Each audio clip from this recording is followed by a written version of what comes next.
వృశ్చిక రాశి వారికి ఒకవైపు అర్ధాష్టమ శని, సప్తమ స్థానంలో 12 సంవత్సరాల తర్వాత శుక్ర భగవానుడు తన స్వగృహంలో గురువుతో కలిపి సంచారం చేయడము, ఎలాంటి విధులను పాటించాలో, ఎలాంటి యోగాలో ఈ వీడియోలో సవివరంగా సంపూర్ణంగా తెలుసుకుందాం. వృశ్చిక రాశిలో ఏ నక్షత్రాలు వస్తాయనగా విశాఖ నక్షత్రంలోని చివరి పదం 4వ పాదము, అనురాధ నక్షత్రంలోని 4 పాదాలు, జ్యేష్ఠ నక్షత్రంలో 4 పాదాలు కలిపితే వృశ్చిక రాశి అవ్వడం జరుగుతుంది. వృశ్చిక రాశి యొక్క అధిపతి కుజ భగవానుడు. చాలామందికి పుట్టినటువంటి కాల సమయంలో డేటా ఆఫ్ బర్త్లు లేనటువంటి కారణం వలన పేరు యొక్క మొదటి అక్షరాన్ని అనుసరిస్తూ రాశిని తెలుసుకొని ప్రయత్నం చేసి విషయ పరిజ్ఞానం తెలుసుకుందాం. ఏ అక్షరాలు అన్నట్లయితే తో, నా, నీ, ను, నే, నో, యా, ఈ, యు అక్షరాల వారందరూ వృశ్చిక రాశి జాతకులే. అలాగా వృశ్చిక రాశికి అర్ధాష్టమ శని సంచార స్థితి ఉండడం వలన వృత్తులలో, ఉద్యోగాల్లో, వ్యాపారాల్లో, వ్యవసాయ కార్యక్రమాల్లో, వ్యాపార రంగాల్లో, ప్రభుత్వ రంగాల్లో ఉండబడిన వారందరికీ కూడా అనేక రకాలమైన ఇబ్బందులు పొంచి ఉన్నాయి. ఇలాంటి కాల సమయంలో మౌనం, ధ్యానం, ఆధ్యాత్మికత అనేది చాలా అవసరం.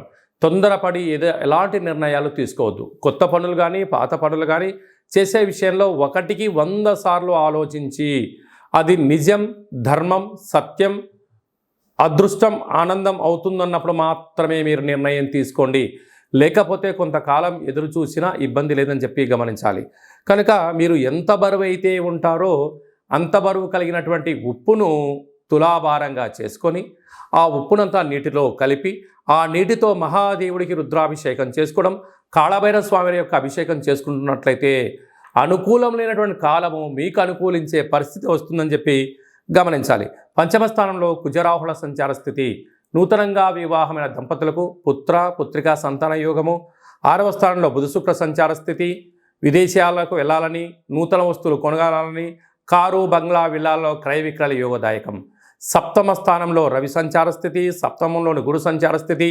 20వ తారీఖు నుంచి శుక్ర భగవానుడు తన సొంత గృహానికి 12 సంవత్సరాల తర్వాత గురువుతో కలిపి ప్రయాణం చేయడం అనేది యోగదాయకం.